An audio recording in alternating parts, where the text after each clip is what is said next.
여러분, 하나님은 우리에게 소외되어진 율법과 성전의 이름으로 소외됐던 사람들을 교회의 형제와 자매로 초대하는 일을 통해 하나님은 교회를 깨끗하게 하셨습니다. 여러분 생각해 보시겠습니까? 그때 성전 안에는 깨끗한 사람들만 있었습니다. 깨끗하게 만들어주는 사람들만 있었습니다. 제사장, 사람들을 깨끗게 만들어주는 사람, 바리새인, 스스로 율법을 지켜 깨끗한 사람들이었습니다. 그런데 그들이 가득 차 있는 성전을 향해 예수님은 강도의 소굴이라 하셨습니다.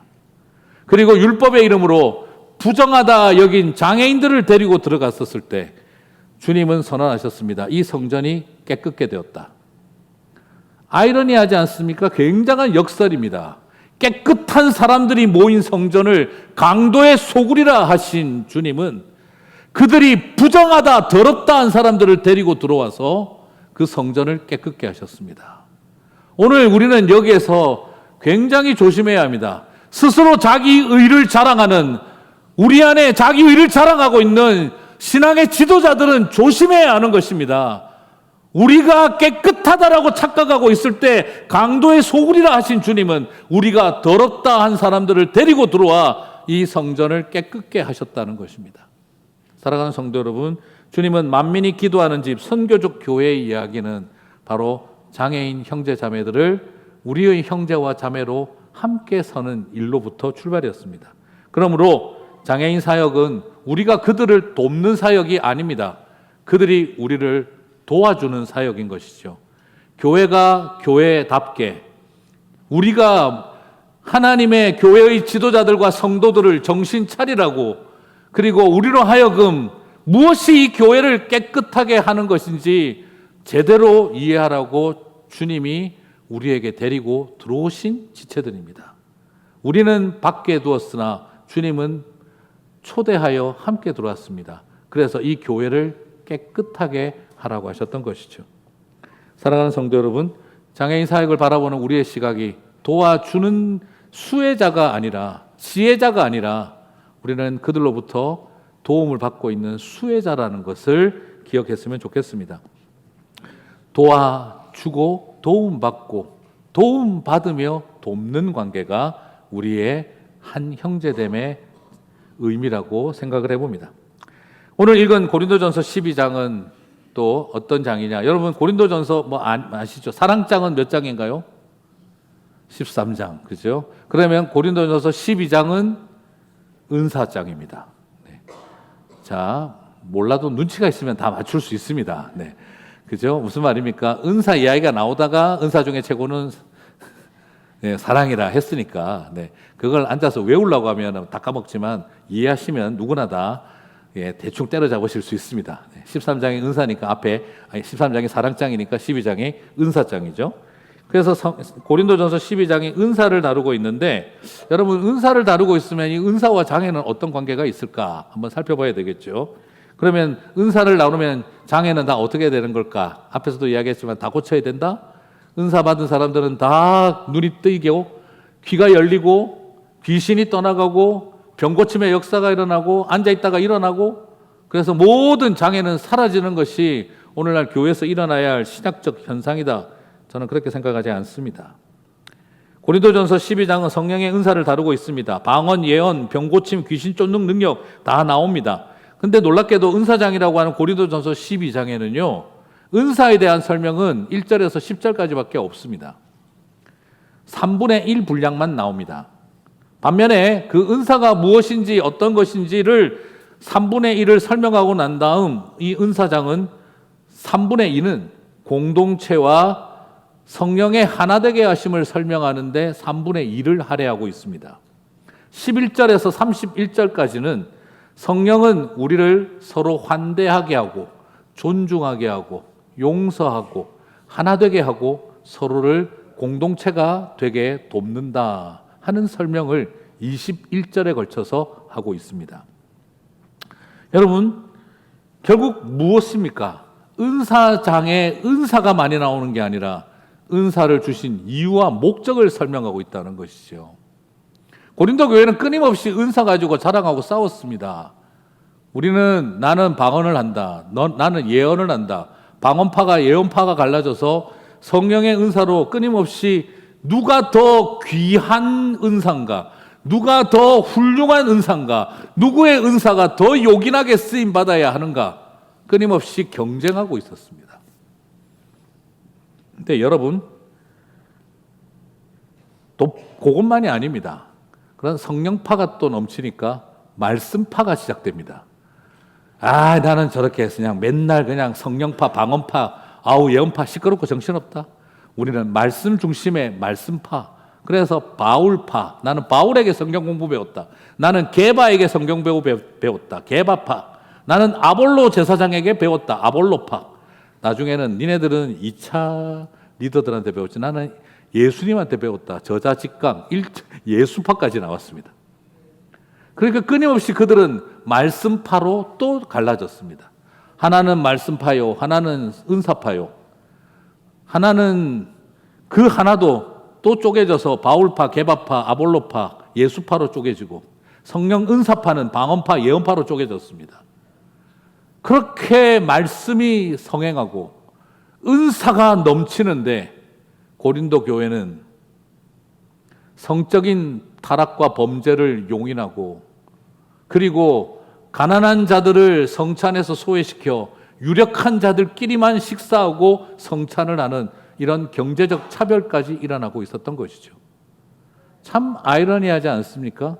성령의 역사가 넘치는 교회, 말씀의 충만함이 넘치고 어떤 하나님의 말씀이 더 진정한 말씀인가? 바울이 가르친 게 더 진정한 복음적인 성경인가? 가르침인가? 게바가 가르친 게 더 성경적으로 옳은 것인가? 아볼로가 가르친 것이 더 성경적으로 옳은 것인가? 우리 선생님이 더 훌륭한 분이야. 우리 선생님이 더 성경적이야. 이걸 강조하고 갈등하고 있는 그 교회에 성적인 타락은 더 넘치고 경제적인 차별은 더 넘치는 어이없는 현실이 있더라는 것이죠. 사랑하는 성도 여러분, 로마서 5장 20절에서 죄가 더한 곳에 은혜가 더욱 넘쳤나니 했다면 고린도 교회는 은혜가 더한 곳에 죄도 더욱 넘쳤나니 하는 상황이 되어버렸던 것입니다. 가난한 자를 소외시키고 성적 타락은 용인하면서 그들은 열심히 어느 선생의 성경 가르침이 가장 옳은가를 논쟁했습니다. 그렇게 하면서 그분들은 끊임없이 방언이 우월한지 예언이 우월한지를 경쟁하고 있었습니다. 도대체 성경은 왜 공부했는지, 도대체 은사는 왜 받았는지 이해를 할 수 없는 상황이었습니다. 그렇게 받은 충만한 성령으로 파벌이 생기고 그렇게 배운 초대교회 가장 탁월한 성경 교사들에게 배운 성경 지식이 파벌을 만들어 싸우게 만들었습니다. 그러면서도 불구하고 가난한 자를 소외시키고 성적 타락은 용인하는 어이없는 현실을 만들어내고 있었던 것이죠. 여러분, 만약 우리가 받은 은사가 경쟁과 분쟁의 도구가 된다면 그건 하나님 주신 은사가 아니라 서로 싸울 연장이 되는 것입니다. 내가 가진 성경 지식이 그렇게 쓰인다면 하나님이 주신 은사가 아니라 그것은 무기가 되는 것입니다. 사랑하는 성도 여러분, 오늘 우리 안에 있는 이 모습을 바라보면 고린도 교회의 이 모습을 바라보고 있노라면 이 시대를 살아가는 우리 시대의 교회가 이 모습을 닮아가고 있는 것은 아닌지 긴장합니다. 성령 사역을 많이 하는 단체와 그런 곳에서 끊임없이 윤리적 문제가 터지고 재정 사고가 나고 은사 우열주의로 어떤 은사가 더 뛰어난지를 싸웁니다. 성경 공부 열심히 하는 곳에서 또 누구 성경 가르침이 더 옳은가를 가지고 끊임없는 분파주의와 갈등이 생기고 심지어 예수파까지 만들어집니다. 이런 모습을 보고 있다 보면 누가 그렇게 물어보더라고요. 목사님, 아니 성령 받았다는 사람들이 왜 저 모양이고 성경 공부했다는 사람들이 왜 저 모양입니까? 옛날부터 그랬습니다. 제가 그렇게 이야기를 합니다. 뭐 요즘 일어난 특별한 일이 아니고 그게 옛날부터 일어난 일이고 2000년 동안 변하지 않는 교회의 모습입니다. 그냥 은혜를 받은 것을 가지고 은혜를 가지고 싸움의 도구로 만드는, 은혜를 받아서 성령 받아서 말씀 받아서 그걸 가지고 내가 더 맞다, 내가 더 옳다, 내가 더 바르다. 끊임없이 그걸로 싸우는 일은 2000년 동안 변하지 않는 우리들의 모습입니다. 저는 그렇게밖에 말할 수가 없습니다. 그러므로 여러분, 결론은 오늘 성경 받지 말자.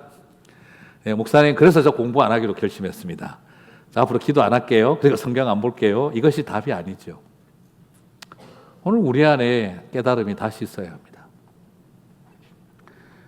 사랑하는 성도 여러분, 은사로 우열을 가누며 말씀으로 옳고 그름을 따지고 있는 고린도 교회를 향해서 오늘 사도 바울은 말하고 있습니다. 그만합시다 하는 거죠. 그 허탄한 싸움을 왜 하고 있습니까? 그렇게 옳아서 뭐 하시겠습니까? 그렇게 더 뛰어나서 뭘 하시려고 그러십니까? 그렇게 해서 귀신 더 쫓아내서 어디 쓰시려고 그러십니까? 그렇게 방언해서 대화는 안 되는데 방언은 왜 그렇게 잘하십니까? 이렇게 행동하면 어떤 일이 있을지 다 알면서 왜 그렇게 예언은 받으려고 하십니까? 지금 그런 상태에 와 있는 것입니다. 바울은 누가 더 옳으냐, 누가 더 무엇이 더 뛰어나냐 하는 이 논쟁에 대해서 성경은 답하지 않습니다.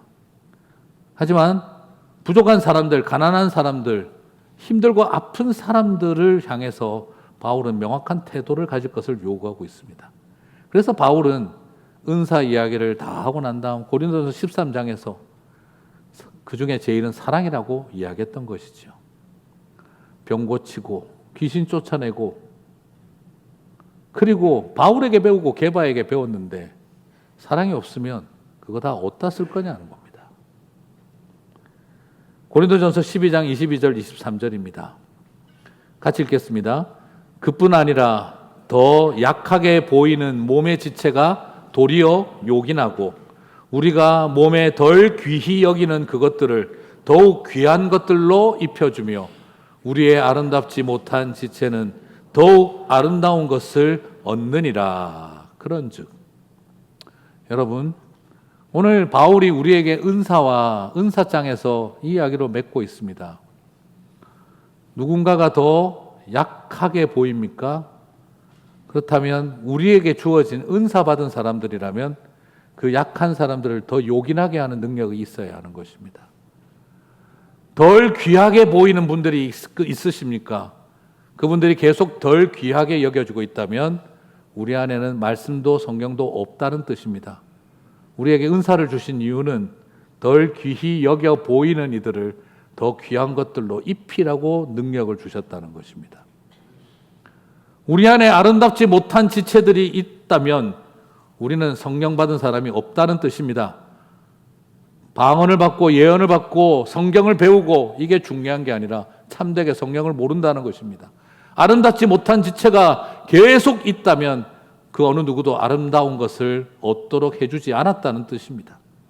성령의 은사를 가르치고 난 다음 우리에게 말하고 있습니다. 아름답지 못한 것처럼 보이는 지체가 있다면 아름답은 것을 얻게 하라. 여러분, 은사는 무엇을 위해 존재하는 것입니까? 더 약하게 보이는 사람을 요긴하게 하고 그리고 덜 귀히 여겨지는 것들을 더 귀하게 입혀주고 아름답지 못한 지체가 더 아름다운 것을 얻게 만들어주는 것이 저와 여러분에게 하나님이 은사를 허락하신 이유인 줄 믿습니다. 사랑하는 성도 여러분, 그렇게 여러분 안에 있는 은사가 사용되시기를 축복합니다. 교회는 바로 그렇습니다. 내가 더 옳다, 내가 더 맞다, 내 말만 들어라 라고 외치는 사람들 사이에서 누가 더 귀하냐, 누가 더 요긴하냐는 식의 말을 전혀 하지 않는 것이 바울의 모습이었습니다. 아픈 사람들, 약한 사람들, 소외되고 병든 사람들, 장애를 가진 사람들, 가난한 사람들을 향해 더 요긴하게 여기라, 더 귀하게 입혀라, 더 아름답게 하게 하라 라고 우리에게 말하고 있다는 것입니다. 사랑하는 성도 여러분, 이것이 교회입니다. 이것이 교회입니다. 이렇게 하는 곳이 교회입니다. 저는 그렇게 생각합니다. 장애인 부서나 교육 부서나 청년 부서나 다른 부서나 예산 기준이 똑같아야 합니다. 형평성에 맡겨야 합니다. 저는 그 말에 대해서 성경적으로 동의할 수 없다라고 이야기를 합니다. 왜냐하면 더 요긴하게 여겨야 하고 더 귀하게 입혀야 하고 더 아름답게 해줘야 하는 것입니다. 사랑하는 성도 여러분, 이미 장애인들은 기울어진 운동장에 있는 사람들입니다. 기울어진 운동장, 출발점이 다른 사람들에게 형평성을 요구하는 것이 가당하다고 생각을 하십니까? 그것은 형평성의 논리가 아니라 불평등을 요구하는 것과 같습니다. 장애인들을 똑같이 대하라는 말의 의도는 두 가지가 있습니다. 인격으로 여기고 함께하는 일을 똑같이 해야 합니다. 그러나 장애인에게 더 배려해야 할 일을 형평성의 이야기로 간다면 그것은 불평등을 강요하는 것과 같은 것입니다. 미국 가서 제가 많이 놀란 것 중에 하나가 우리 준영이 데리고 학교를 갔더니 5명 장애인이 있는데 교사가 3명이었습니다. 깜짝 놀랐습니다. 이렇게까지. 근데 그분들은 제가 깜짝 놀라는 거 보고 미안하다. 한 사람 앞에 한 명이 되어야 하는데 아니 그게 아니고 나는 이렇게까지 할 수 있습니까? 너무 감사하다 하고 제가 돌아 나오면서 솔직히 그때까지 미국 좋은 줄 몰랐어요, 제가. 미국은 한국에는 벌써 그냥 폴더폰, 카메라폰 먼저부터 썼는데 이건 그냥 떨어져가지고 이렇게 미국이 왜 이래? 이러고 있다가 제가 오히려 힘들고 어려운 사람들 대하는 태도에서 이런 걸 보고 선진국이라고 하는구나 하는 걸 처음으로 알았었습니다. 사랑하는 성도 여러분, 최소한 교회가 미국 교육국보다는 나아야 되지 않겠습니까? 죄송한 이야기지만 감히 좀 이런 이야기 하겠습니다. 우리 애들은 수련회 가는데 장애인들은 호텔을 갑니까? 있을 수 없는 이야기입니다. 저는 더 귀하게 여기자고 하고 싶습니다. 더 존귀하게 여겼으면 좋겠다 싶습니다. 목사님 아이가 장애인이라서 그러는 거 아닐까 생각하시면 더 이상 할 말은 없습니다. 그러나 모르는 목사는 몰라서 입 다물고 있고 장애인 아이를 가진 목사는 눈치 보여 입 다물고 있다면 누가 이런 말을 할 수 있겠습니까?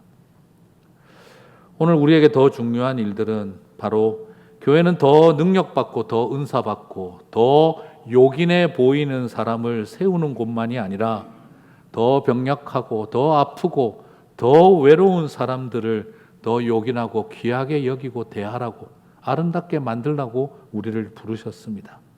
사람의 몸의 중심은 어디입니까? 사람의 몸의 중심은 어디입니까? 심장이나 뇌나 교감신경일까요? 맞아요. 심장이 제일 소중하고 브레인이 제일 중요한 것이지요. 그러나 여러분, 우리가 다 압니다. 아파보면 압니다. 사람 몸에서 제일 중요한 곳이 어디입니까? 사람 몸의 중심이 어디입니까?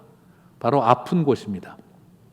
아무리 체육관 다니며 멋을 키우고 아무리 심장이 튼튼하고 아무리 머리가 좋아도 쓸데없는 맹장 상에서 터지면 사람은 죽습니다. 못 견딥니다.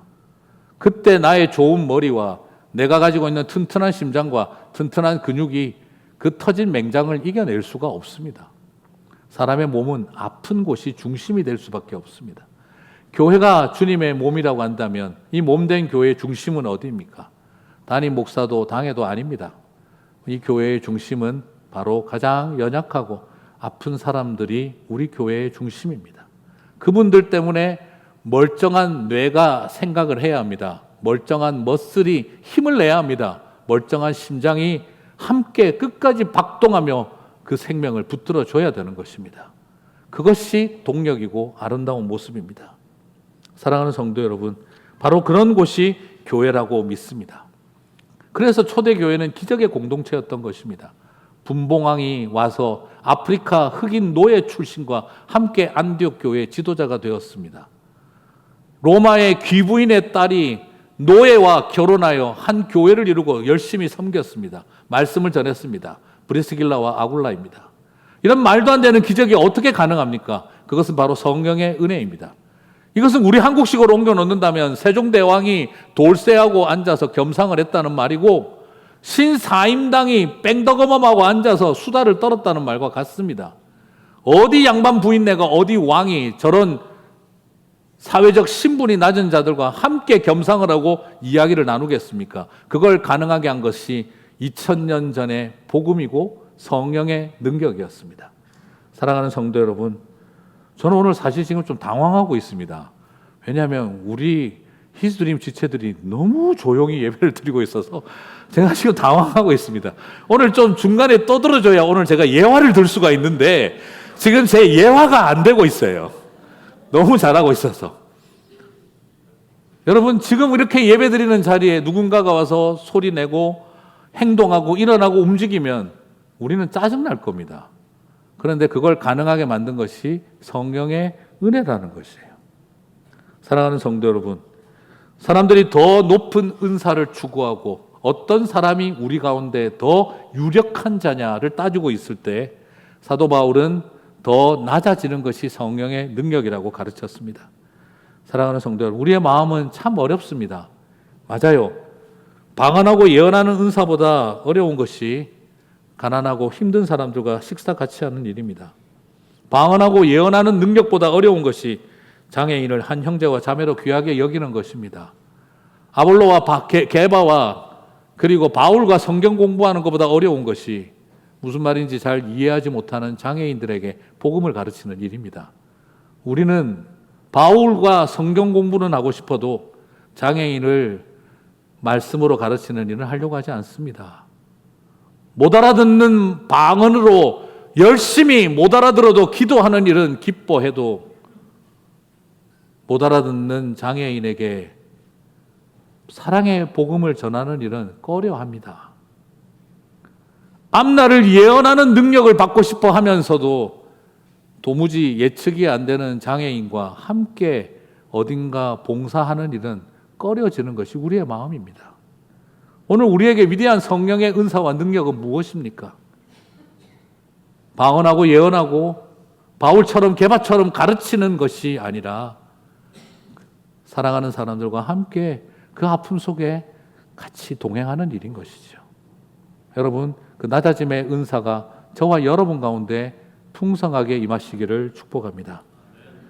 말씀을 이제 좀 마무리를 하겠습니다. 오늘 저는 여러분과 함께 나누고 싶은 단어가 이 배려와 존중이라는 단어입니다. 배려는 해결책을 주는 것이 아니라 같이 아파하고 모색하는 것입니다. 배려는 훈수하는 삶이 아니라 함께 우는 삶입니다. 저는 오늘 여러분과 함께 램 데스라고 하고 폴 골먼이라고 하는 소아암 전문의 의사들의 이야기를 좀 나누고 싶습니다. 열심히 공부해서 소아암 전문가가 되어졌고 소아암 병동의 훌륭한 의사로 그들은 소아암 환자들을 돌봤습니다. 그런데 아무리 해도 어쩔 수 없이 죽을 수밖에 없는 아이들을 바라보면서 그분들은 고민하기 시작했습니다. 내가 이들에게 해줄 수 있는 존중은 무엇인가? 그들은 여러 가지 화학치료에 머리가 다 빠지고 여위어가며 숨도 제대로 못 쉬고 아름다운 이별이 아니라 외로운 죽음을 감당하고 걸어가는 아이들을 바라보면서 내가 할 수 있는 일이 뭘까를 고민했다고 합니다. 그래서 그 아이들을 존중하기 위해 그들은 재롱 떨기로 결정했다고 합니다.